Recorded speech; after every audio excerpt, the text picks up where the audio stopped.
المشاهدون الكرام، السلام عليكم ورحمة الله تعالى وبركاته. نشرة الأخبار من الفضائية الإريترية، وفيها: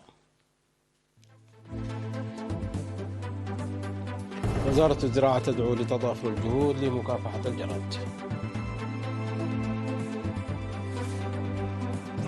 عرض موسيقي بمناسبة تأسيس العلاقات الإريترية الإيطالية.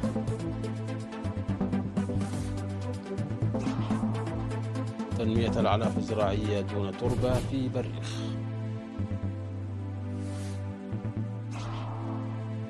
الأمم المتحدة تنهي مهمة حفظ السلام في مالي بعد عقد من الزمان. الرئيس الصيني شي جين بينغ يصل إلى فيتنام في زيارة دولة.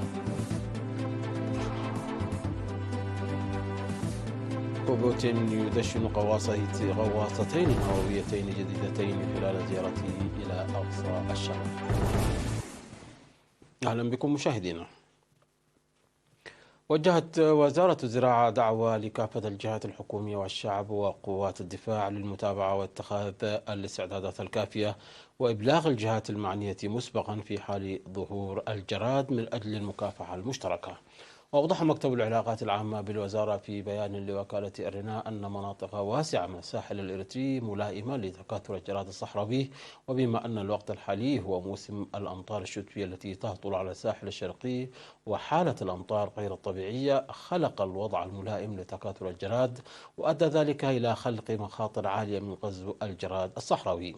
وذكرت وزارة الزراعة أنه قد تم تنفيذ أنشطة مكافحة الجراد الصحراوي التي بدأت في شهري نوفمبر وديسمبر في مناطق واسعة من إقليم شمال البحر الأحمر في مديريات الشعب وأفعبت ومهميمي، وفي إقليم جنوب البحر الأحمر في مديرية أرعتا، وذلك عموما في مساحة حوالي 17,000 هكتار.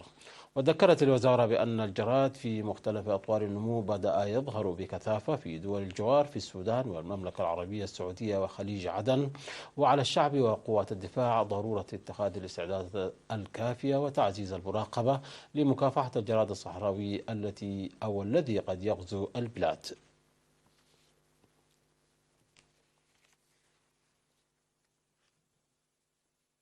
نظم عرض موسيقي في قاعة سينما روما في أسمرة يوم 11 من ديسمبر الجاري بمناسبة الذكرى 30 لتأسيس العلاقات الدبلوماسية الرسمية بين إريتريا وإيطاليا.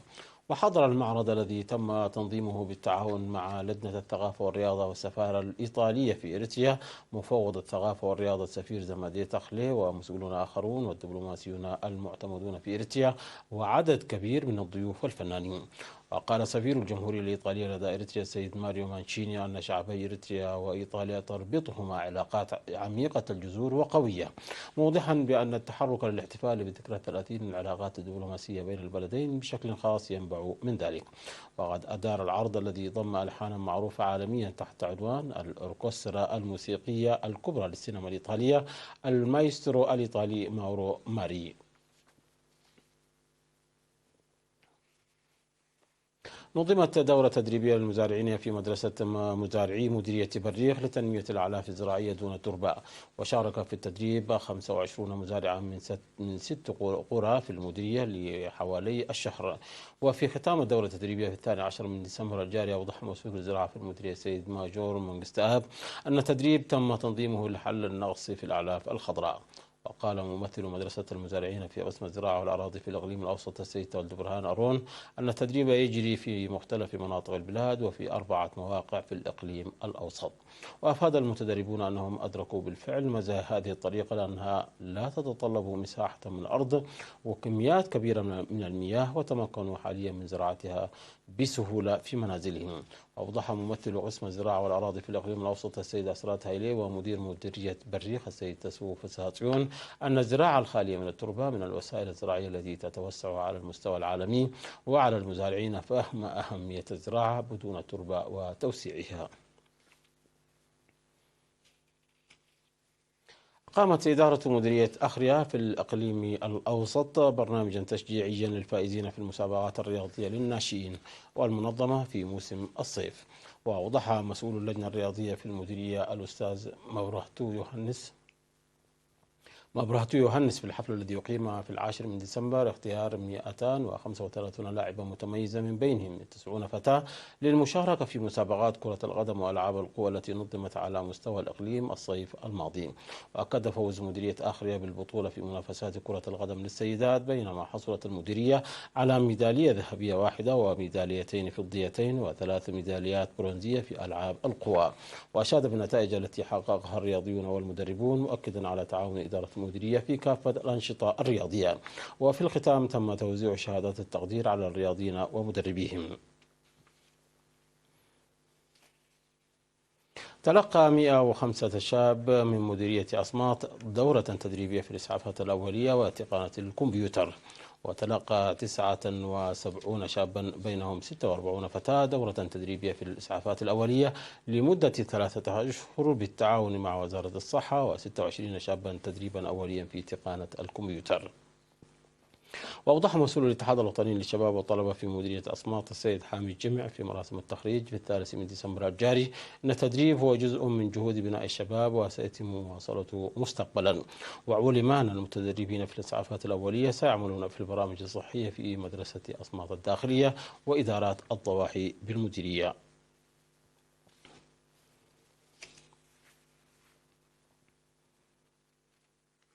مشاهدينا، نشرتنا تتواصل من الفضائية الإريترية، لكن بعد فاصل قصير فابقوا معنا.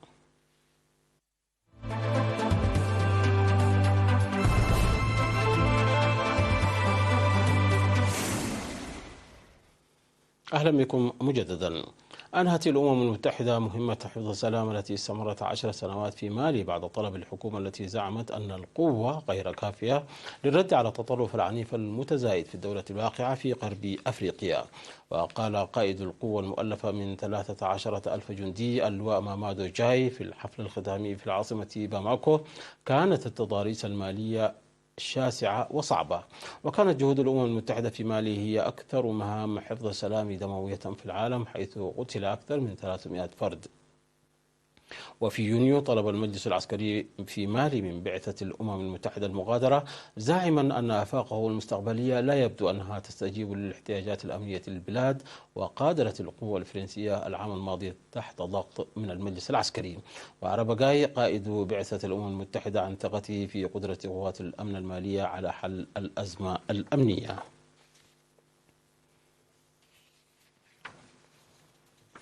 وصل الرئيس الصيني شي جين بينغ إلى هانوي عاصمة فيتنام للمرة الأولى في 6 سنوات، في إطار زيارة دولة تهدف إلى مواجهة نفوذ القوى الولايات المتحدة المتنامي في هذه الدولة الواقعة في جنوب شرق آسيا. وذكر تلفزيون CCTV الصيني الرسمي: وصل شي جين بينغ إلى هانوي في طائرة خاصة وباشر زيارة دولة لجمهورية فيتنام الاشتراكية. وسيلتقي شي زعيم الحزب الشيوعي الحاكم في فيتنام نوغوين فوترونغ الذي عزز العلاقات الدبلوماسية مع واشنطن خلال زيارة دولة أجراها الرئيس الأمريكي جو بايدن في سبتمبر. وأتت زيارة بايدن في إطار جهود الولايات المتحدة عبر العالم بهدف احتواء قوة الصين الاقتصادية المتنامية وضمان إمدادات واشنطن من المواد الأساسية الضرورية للصناعات التكنولوجية المتطورة.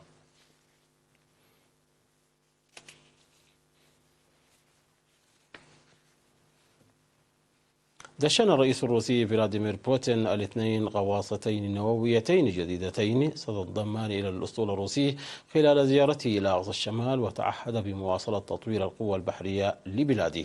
وتمثل كل من كراسنو بارسك والإمبراطور الإسكندر الثالث اللتين تم البدء ببنائهما منذ 6 سنوات تقريبا، تمثلان الجيل الرابع من الغواصات الروسية العاملة بالطاقة النووية. وسوف يتم إلحاقهما بأسطول المحيط الهادي المتمركز في أقصى الشرق. ووعد بوتين بتعزيز الوجود البحري الروسي في القطب الشمالي وأقصى الشرق والبحر الأسود وبحر البلطيق وبحر قزوين. وسيتم تصنيع 8 غواصات نووية إضافية من مختلف الفئات في ورش بناء السفن الروسية وفقا للرئيس الروسي.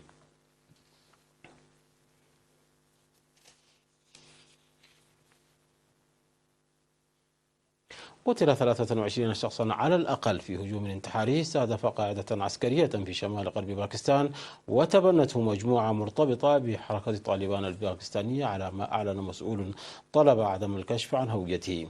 وقال المسؤول لوكالة فرانس بريس أن كثيرين قتلوا أثناء نومهم وكانوا يرتدون ملابس مدنية، لذلك يتم محاولة تحديد ما إذا كانوا جميعهم عسكريون.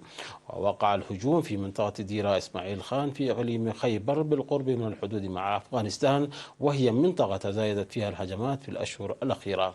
وأعلنت حركة الجهاد الباكستانية التي برزت مؤخرا والمرتبطة بحركة طالبان الباكستانية أعلنت مسؤوليتها عن الهجوم، ولم يعلق الجيش الباكستاني على الهجوم.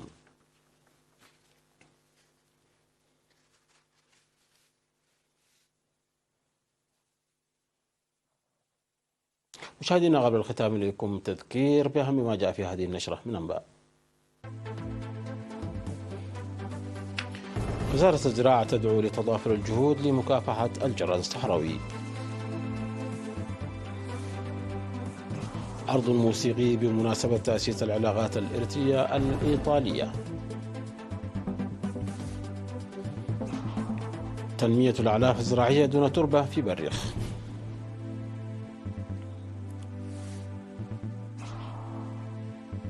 الأمم المتحدة تنهي مهمة حفظ السلام في مالي بعد عقد من الزمان. الرئيس الصيني شي جين بينغ يصل إلى فيتنام في زيارة دولة.